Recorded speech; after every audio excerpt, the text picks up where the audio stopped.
Hello students, welcome to TPS education channel शिरोई। हम जो टॉपिक देख रहे थे इसके अंदर एक्सक्रीटरी सिस्टम का था।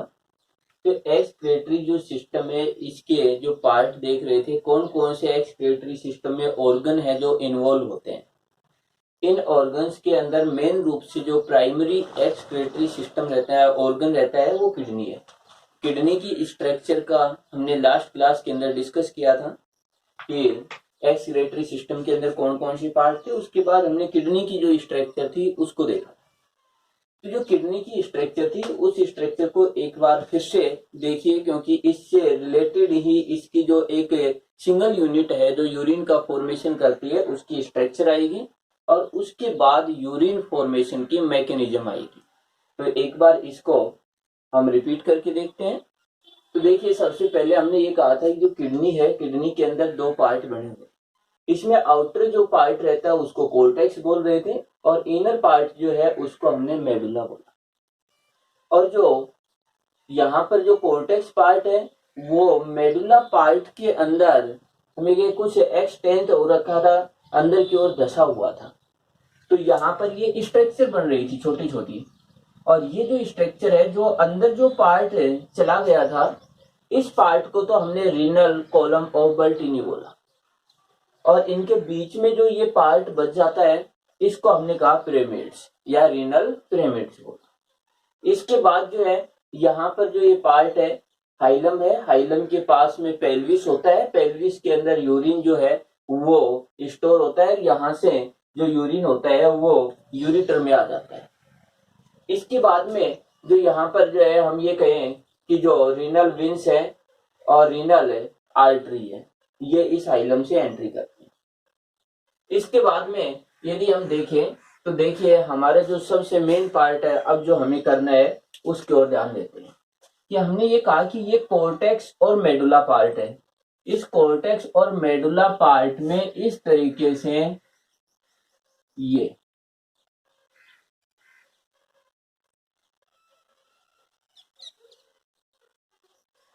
ऐसे ट्यूब लाइक स्ट्रक्चर होती है।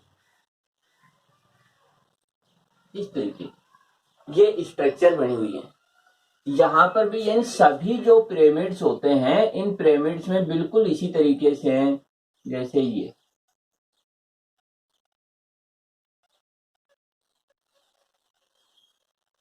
पार्ट होंगे। तो देखिए हमने जो ये स्ट्रक्चर बनाई है, ट्यूब लाइक जो स्ट्रक्चर जो हम यहाँ पर प्रेजेंट कर रहे हैं, जैसे ये स्ट्रक्चर इधर से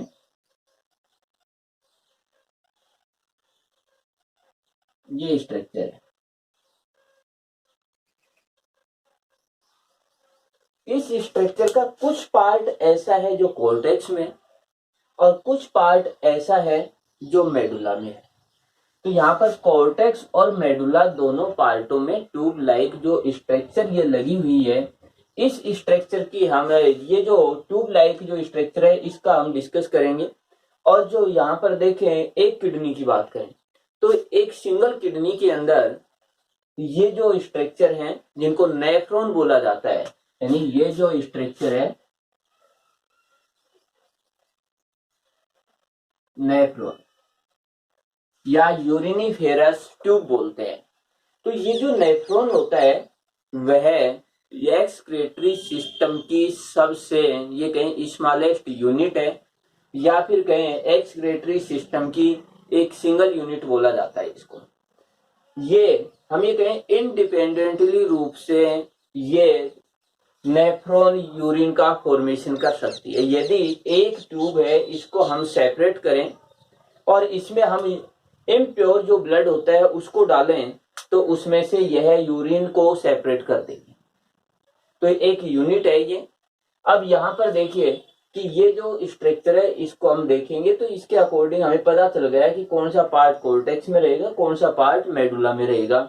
अब यहाँ पर देखिए कि जो हमने ये रीनल जो आर्टरी है, इन आर्टरी जो रहती है इनसे आर्टरीओल्स बनती हैं, वो यहाँ पर आती हैं इस तरीके से और फिर ये रीनल वेन्स में कन्वर्ट हो जाती हैं। तो इस तरीके से यहाँ ब्लड आएगा और यहाँ से प्योर होकर के निकल जाता है। तो इस तरीके की ये स्थितियां रहती हैं। तो हमें एक ट्यूब है, इसको देखते हैं अब।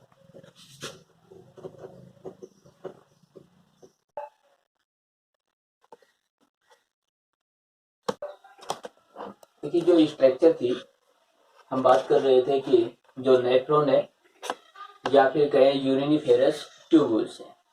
तो देखिए स्ट्रक्चर ऑफ नेफ्रॉन या फिर कहें यूरिनिफेरस ट्यूबुल, तो ये पार्ट है हमारा। अब देखिए इसका एक ऑब्जेक्टिवली क्वेश्चन है कि जो किडनी होती है उसकी जो फंक्शनल यूनिट होती है उसको क्या बोलते हैं, यानी फंक्शनल यूनिट ऑफ किडनी। तो ये रहता है नेफ्रॉन या फिर कहें यूरिनिफेरस ट्यूबुल। अब जो नेफ्रॉन है उसकी स्ट्रक्चर की बात करें तो हमने ये कहा कि एक ट्यूब लाइक स्ट्रक्चर होती है। अब इसके कौन कौन से पार्ट होते हैं तो इसको देखिए। सबसे पहले हम बात करें मेलपिगियन बॉडी, ये पार्ट। ये मेलपिगियन जो बॉडी होती है वह एक बाउल लाइक स्ट्रक्चर, यानी एक कटोरी जैसी स्ट्रक्चर होती है। तो जो बाउल लाइक स्ट्रक्चर होती है, इस स्ट्रक्चर की बात करें तो देखिए ये कंप्लीटली पार्ट आ जाता है यहां से यहां तक का, यानी ये जो पार्ट होता है ये मेलपिगियन बॉडी कहलाता है। इस पूरे पार्ट को हम बोलते हैं। अब ये जो मेलपिगियन बॉडी है, यदि इसको देखें तो इसके भी दो पार्ट है, या फिर कहें मेलपिगियन जो बॉडी होती है इसमें दो पार्ट बने हुए हैं। कौन कौन से हैं? एक पार्ट है ग्लोमेरुलस, ये पार्ट। अब देखिए ग्लोमेरुलस कौन सा पार्ट है? ग्लोमेरुलस है, इसके अंदर ये एक ट्यूब जो है उसका जाल पड़ा हुआ है इस जगह पर। जैसे हम ये कहें कि कोई भी जो ट्यूब होती है उस ट्यूब को हम एक जगह एकत्रित कर दें, उसका जो बंडल है उसको हम एक जगह डाल दें, तो इस तरीके से होता है। या फिर कहें जो एक थ्रेड या धागा रहता है उसको हम एक जगह डाल देते हैं, तो एक प्रकार से एक गुच्छा बन जाता है ये। तो यहाँ पर हम ये कहें कि ग्लोमेरुलस की यदि बात करें तो ये जो रहता है ब्लड वेसल्स जो रहती है उनका एक गुच्छा होता है, या ब्लड कैपिलरी जो रहती है उनका गुच्छा होता है। मेन रूप से जो होते हैं ब्लड कैपिलरी। देखिए हमने ये कहा था कि जो आर्टरी होती हैं आर्टरीओल्स में डिवाइड होती हैं, आर्टरीओल्स जो रहती है वो कैपिलरी में डिवाइड हो जाती है। तो यहाँ पर होती है कैपिलरी। तो ये पार्ट हुआ एक ब्लड वेसल्स या कैपिलरी है, उनका ग्रुप है यहाँ पर। अब देखिए यहाँ पर जो ग्रुप है, इस ग्रुप के अंदर हमने दो नाम लिखे हैं। एक तो है एफरेंट आर्टरीओल्स या एफरेंट कैपिलरी, दूसरा है एफरेंट कैपिलरी। एफरेंट जो कैपिलरी होती है, यदि इसको हम रियलिटी में देखेंगे तो इसका डायमीटर जो रहता है एफरेंट से अधिक होता है। जैसे ये, यदि इस डायमीटर की बात करें तो इसके कंपैरिजन में इसका अधिक। हम ये कहें कि एफरेंट जो कैपिलरी है या एफरेंट जो आर्टरियोल्स है, ये ब्लड जो रहते हैं इस ब्लड को इस ग्लोमेरुलस या बोमन कैप्सूल जो रहता है इसमें ट्रांसपोर्ट करती है। कि ब्लड जो है बॉडी में जो ब्लड आ रहा है, या फिर हम ये कहें कि जो रीनल जो आर्टरी जो रहती है उससे जो ब्लड आ रहा है वह ब्लड एफरेंट आर्टरीओल्स से इधर मेलपिगियन बॉडी या ग्लोमेरुलस में एंट्री करता है। यहां पर इसका फिल्ट्रेशन होता है। जैसे ही इसका अल्ट्रा फिल्ट्रेशन की प्रोसेस होगी तो जो पार्ट इसमें से फिल्टर हो जाएगा वो पार्ट तो इधर आ जाता है, लेकिन बचा हुआ पार्ट इससे आउटर साइड में बाहर निकलता है। और जो आउटर साइड में निकलता है तो जो ट्यूब लाइक स्ट्रक्चर या ब्लड वेसल्स, इसको ग्लोमेरुलस से ब्लड जो बच जाता है जो फिल्टर नहीं होता है उसको जो आउटर साइड में ट्रांसपोर्ट कर रही है, उस ट्यूब को हम एफरेंट आर्टरीओल्स बोलते हैं। तो देखिए यहाँ पर ये दो चीजें अलग अलग हैं। एफरेंट तो ग्लोमेरुलस के अंदर ब्लड जो है उसको ट्रांसपोर्ट कर रहे हैं, एफरेंट जो रहता है ब्लड जो रहता है उसको ग्लोमेरुलस से आउटर साइड में ट्रांसपोर्ट कर रहे हैं, यानी ये इनर साइड में और ये आउटर साइड में। तो यहां हम ये कह सकते हैं कि एफरेंट ब्लड लाता है और एफरेंट लेकर के जा रहा है यहां से, और यहाँ पर जो फिल्टर हो जाएगा वो वही इस ट्यूब के अंदर आ जाता है। इसके आउटर साइड के अंदर देखिए ये कैप लाइक स्ट्रक्चर होती है, ये बनी हुई है, और ये जो रहती है इसको हम बोलते हैं बोमन कैप्सूल। तो ग्लोमेरुलस के या हम ये कहें आउटर साइड में या ग्लोमेरुलस को जो सराउंडिंग किए हुए जो स्ट्रक्चर होती है वह स्ट्रक्चर जो बोमन कैप्सूल होता है। अब यहाँ पर देखिए कि ये जो पार्ट रहता है इसको मैं तुम्हें बता रहा हूं किस तरीके से होता है। जैसे कि हम ये कहें कि जैसे एक कटोरी लेते हैं, देखिए एक बाउल लिया हमने, इस बाउल में नीचे की ओर यदि हम बात करें कि नीचे की ओर हमने एक छेद किया और उसके अंदर एक ट्यूब लगाई, और सिंपली यदि एग्जांपल देखें तो जैसे हम एक सिंक की बात करें तो उस सिंक के अंदर बिल्कुल इसी तरीके से होता है कि बीच के अंदर एक होल रहता है, उससे एक ट्यूब नीचे की ओर लगी हुई रहती है और बाहर की ओर इस तरीके से एक आउटर जो है लेयर बनी हुई रहती है। तो एक तो पार्ट होता है ये, तो ये पार्ट तो हुआ ये। देखिए इस पार्ट के अंदर केवल एक सिंगल होल होता है ये, और ये एक ट्यूब से जुड़ा हुआ है, तो ये तो आउटर हुआ। अब जो सिंक है उस सिंक के अंदर हम एक बड़ी छलनी रख दें, तो जो बड़ी जो छलनी रखेंगे तो वो जो छलनी है वो पार्ट हुआ ये। तो इसमें बारीक बारीक छिद्र होते हैं इस तरीके से,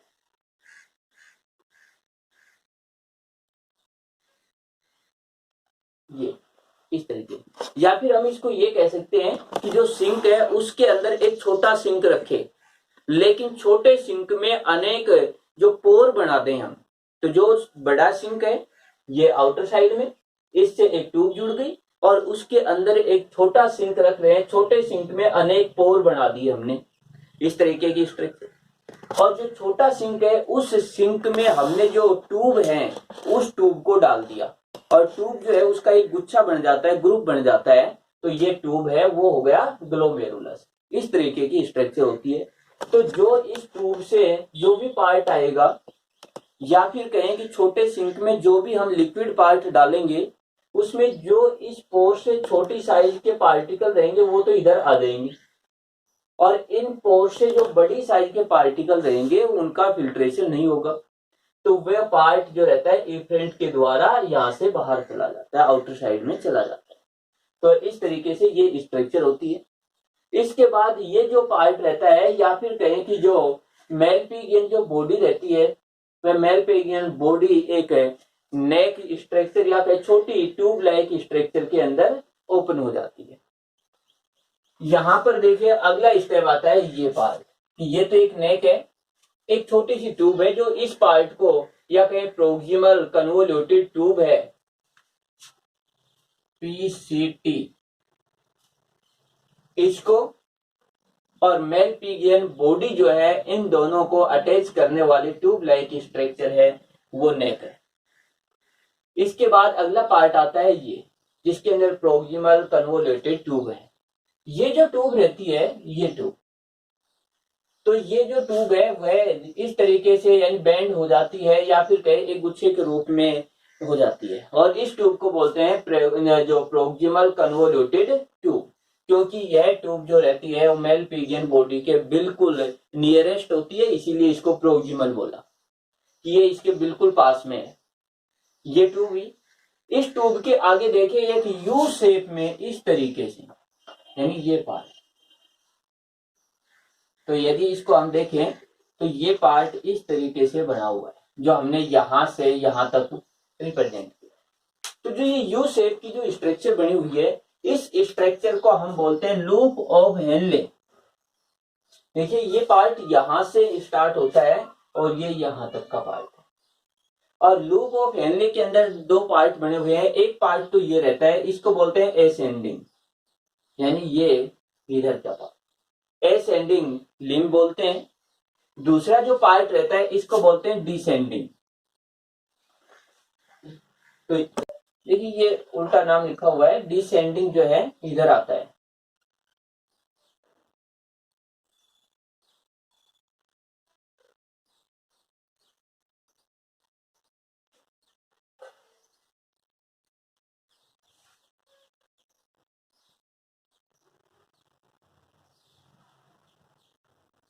डिसेंडिंग ये रहता है, यानी जो पार्ट नीचे की ओर आता है इस पार्ट को हम डिसेंडिंग बोलते हैं।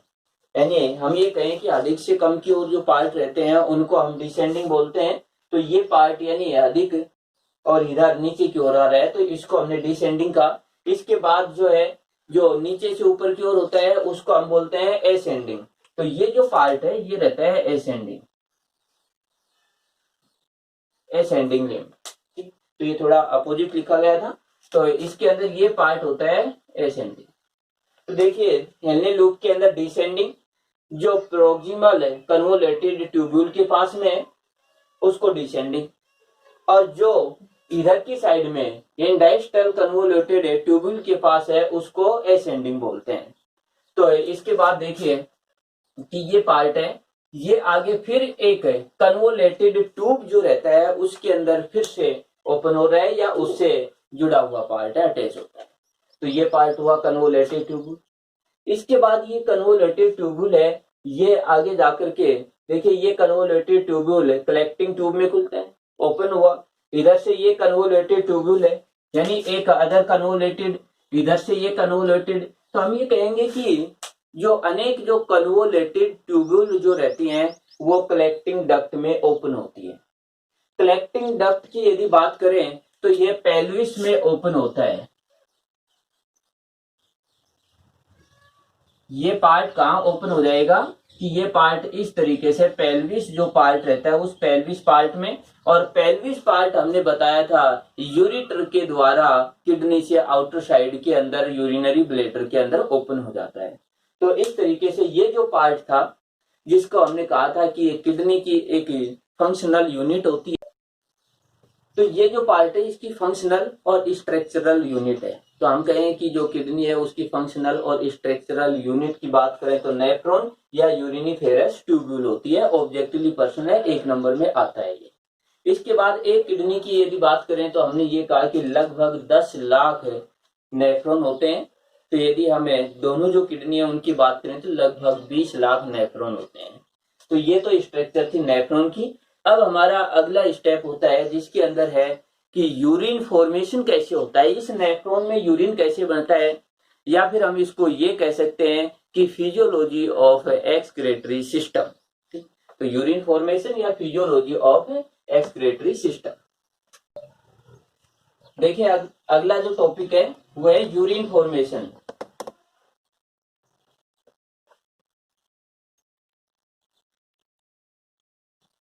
यूरिन फॉर्मेशन हमारा ये टॉपिक रहेगा अब कि यूरिन का फॉर्मेशन किस तरीके से होता है।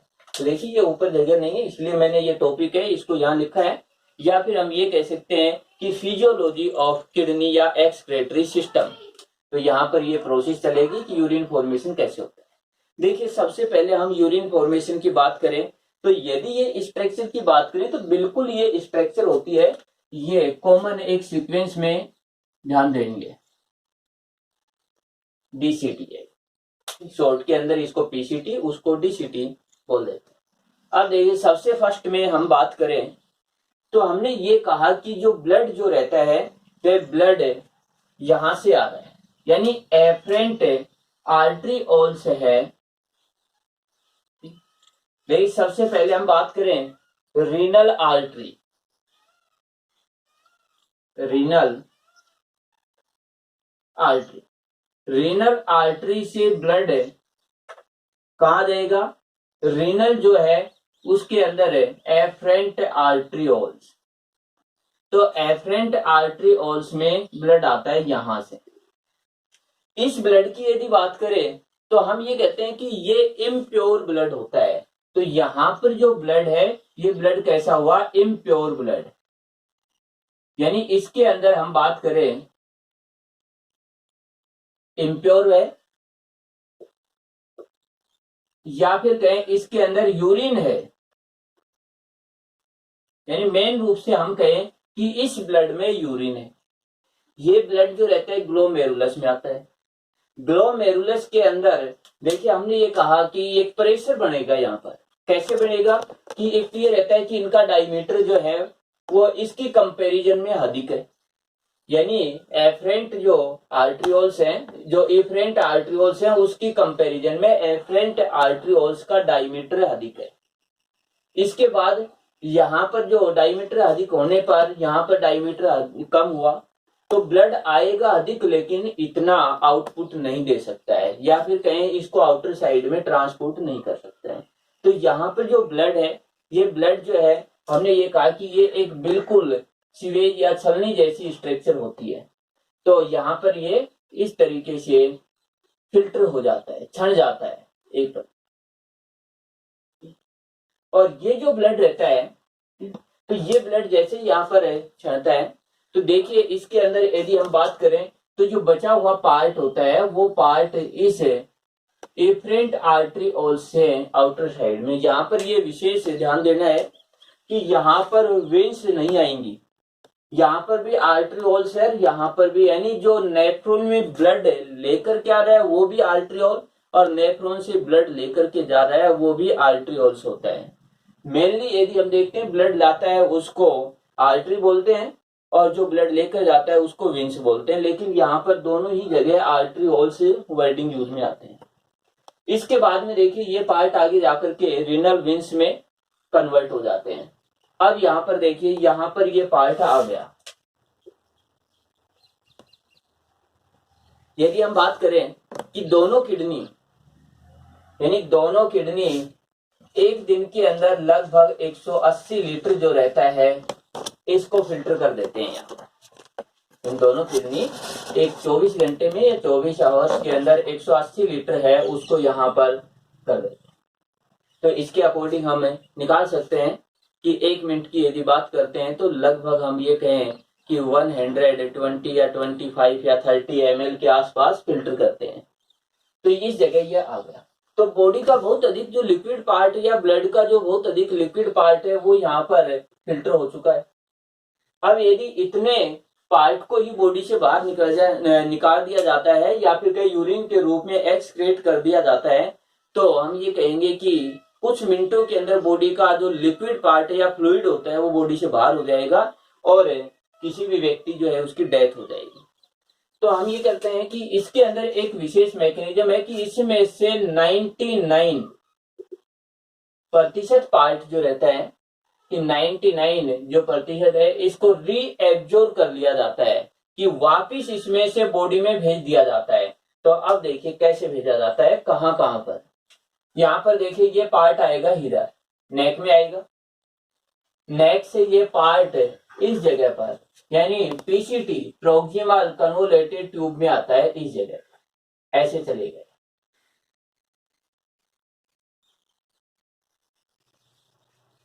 जब ये इस तरीके से आता है तो इस पार्ट के अंदर यानी प्रोक्सिमल कन्वोलेटेड ट्यूब होती है, कि ये ट्यूब जो रहती है, ये कहें कि ये ट्यूब यहाँ पर जो मेन रूप से जो बॉडी के लिए जो मटेरियल रिक्वायरेबल होता है, या फिर कहें कि हमारा जो यहाँ पर फिल्टर होकर के जो पार्ट आया था उसका लगभग 80%, और एक्चुअली यदि हम बात करते हैं 65% भी लिखा हुआ है, कहीं 65 या 60 से 80% पार्ट जो रहता है उसको रीएब्जॉर्ब कर लिया जाता है, इसमें से वापिस बॉडी में भेज दिया जाता है।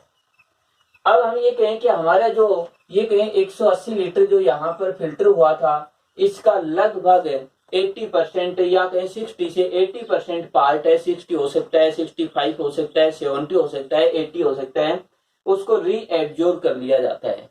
तो 180 लीटर जो पार्ट 24 घंटे में यहाँ फिल्टर हुआ था उसका बहुत अधिक यानी मैक्सिमम पार्ट यहीं पर वापिस एब्जॉर्ब कर लेते हैं, और यहाँ से जो बॉडी के अंदर जो ब्लड वेसल्स होती हैं उनमें भेज दिया जाता है, वापिस बॉडी में ये चला जाता है। अब इसमें से देखिए कौन कौन से पार्ट एब्जॉर्ब होते हैं। यहाँ पर एमिनो एसिड की इस जगह पर जो एब्जॉर्ब पार्ट होंगे उनकी बात करें तो ग्लूकोज है, एमिनो एसिड है, इसके बाद जो है वाटर है, सोडियम है, पोटेशियम है, यानी मैक्सिमम पार्ट जो रहता है वो यहीं पर एब्जॉर्ब हो जाता है। ग्लूकोज और एमिनो एसिड जो है वो 100% एब्जॉर्ब हो जाते हैं। वाटर, सोडियम या कई साल्ट होते हैं वो कुछ एब्जॉर्ब होते हैं, कुछ बचे रह जाते हैं। इसके बाद ये पार्ट आ जाता है यहाँ पर, यानी हेल्डे का जो लूप है इसके डिसेंडिंग लिम्ब में आ जाता है, और इस पार्ट के अंदर जो एब्जॉर्ब होता है वो केवल वाटर मॉलिक्यूल का होता है। केवल वाटर मॉलिक्यूल ही आता है, क्योंकि ये वाटर मॉलिक्यूल के लिए ही परमेबल होता है। तो यहाँ पर वाटर मॉलिक्यूल इसमें से देखिए लगभग हम ये कहें 25-30% पार्ट बचा था, इसमें से वाटर मॉलिक्यूल जो रहते हैं उनको रीएब्जॉर्ब किया। इसके बाद ये पार्ट आ जाता है एसेंडिंग में, और एसेंडिंग के अंदर यहाँ पर ध्यान देना है वाटर मॉलिक्यूल का रीएब्जॉर्बेशन नहीं होगा, ये सॉल्यूशन इधर कंसंट्रेट हो जाएगा, और कंसंट्रेट होने पर यहाँ पर जैसे सोडियम क्लोराइड, तो ये इनका रीएब्जॉर्प्शन हो जाता है, या दूसरे जो साल्ट रहते हैं उनका रीएब्जॉर्प्शन हो जाएगा इस जगह पर, ये नहीं। इसके बाद ये यहाँ डाइल्यूट हो जाता है। अब इसमें से फिर जो डायस्टेल कन्वोलेटेड ट्यूब होती है, इसमें से फिर वाटर मॉलिक्यूल, और इसके बाद जैसे सोडियम आयन है या क्लोराइड है और पोटेशियम आयन रहते हैं, इनको यहाँ पर सीक्रेट कर दिया जाता है। तो इस तरीके से ये पार्ट होते हैं। यहाँ आते आते ये कहें कि इसका लगभग 99% पार्ट होता है, इसको रीएब्जॉर्ब कर लिया जाता है 99%। ये पार्ट यहां तक रीएब्जॉर्ब कर लिया, केवल 1% पार्ट ऐसा रहता है जो इस जगह पर आता है, यानी यहां पर आएगा केवल 1% ये पार्ट है। तो हमने ये कहा कि 180 या फिर कहें कि 180 लीटर था, इसका केवल 1% पार्ट यानी 1.8 लीटर जो पार्ट है, ये पार्ट ही इस जगह पर आता है। तो हम ये कहें कि एक दिन के अंदर या फिर कहें कि 24 आवर्स के अंदर जो यूरिन जो रहता है वो 1.8 लीटर का ही फॉर्मेशन होता है, जबकि फिल्टर की बात करें तो 180 लीटर होता है। तो जो यूरिन होता है, इसके ऊपर भी जो क्वेश्चन आ जाता है, तो 24 आवर्स के अंदर जो यूरिन जो रहता है वो ये कहें 1.5 लीटर से 2 लीटर तक, या फिर कहें 1 से 2 लीटर तक, यानी दोनों में से जैसे टेम्परेचर पर भी डिपेंड कर जाता है। तो यहाँ पर 1 से 2 लीटर यूरिन का फॉर्मेशन होता है 24 आवर्स के अंदर दोनों किडनियों के द्वारा। अब यहाँ पर ये पार्ट आया, यूरिन का फॉर्मेशन हुआ। अब देखिए कई बार ये हो जाता है कि कुछ पार्टिकल ऐसे थे जो बॉडी से एक्सक्रीट करने थे, यहाँ से बाहर निकलने थे, लेकिन हमने ये कहा कि ये पोर है, इनका डायमीटर जो है वो कम है, तो वो पार्ट यहाँ से नहीं निकल पाते हैं। तो उन पार्ट्स को जो है यहाँ पर डाला जाता है, या फिर कहीं कलेक्टिंग जो ट्यूब रहती है, इस ट्यूब के पास डाल दिया जाता है। जैसे हम कहें कि जो मेडिसिन जो लेते हैं, तो मेडिसिन के अंदर कुछ एक पार्ट जो बड़े रहते हैं, तो उनको यहाँ पर डाल दिया जाता है। यदि ह्यूमन बीइंग की बात करें तो एक्सक्रेशन के लिए यूरिन होता है, लेकिन यूरिक एसिड भी बनता है, यूरिक एसिड यहाँ पर सीक्रेट किया जाता है। तो ये पार्ट भी इसके साथ ही अटैच हो जाता है, इसके साथ ही हम ये कहें डिजोल्व हुआ और इसके साथ आ जाता है। तो यहाँ पर ऐसे पार्टिकल्स जो बॉडी के लिए हार्मफुल हैं, जिनको एक्सक्रेट करना है, लेकिन जिनकी साइज जो है वो यहाँ पर इन पोर्स से अधिक है, जो फिल्टर नहीं हो पाए, उन पार्टों को यहाँ पर डाला जाता है, सीक्रेट कर दिया जाता है।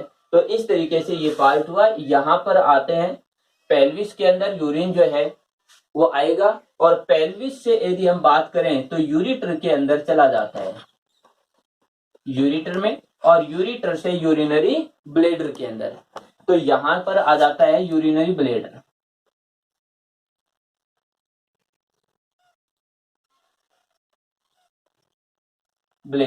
तो यूरिनरी ब्लेडर के अंदर जब आएगा तो वहां पर स्टोर होता है, और एक बार में देखिए 400 से 700-800 ml के लिए, यानी 400 से 700 के आसपास रिस्टोर करते हैं।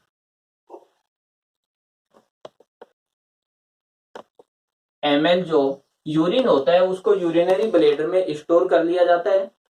इसके बाद जो यूरिनरी ब्लेडर पर जो वाल लगे हुए रहते हैं, वह वाल जो रहते हैं वो वाल हम ये कहें कि उनको ओपन किया जाता है, या फिर रिलैक्स किया जाता है, जिससे यूरिन जो रहता है उसको बॉडी से बाहर जो एक्सक्रेट कर दिया जाता है। तो इस तरीके से ये यूरिन जो फॉर्मेशन की प्रोसेस है। इसके साथ ही देखिए कुछ एक पार्ट ऐसे रहते हैं जो बॉडी के वेस्ट प्रोडक्ट है उनको बाहर निकालने का भी फंक्शन करते हैं।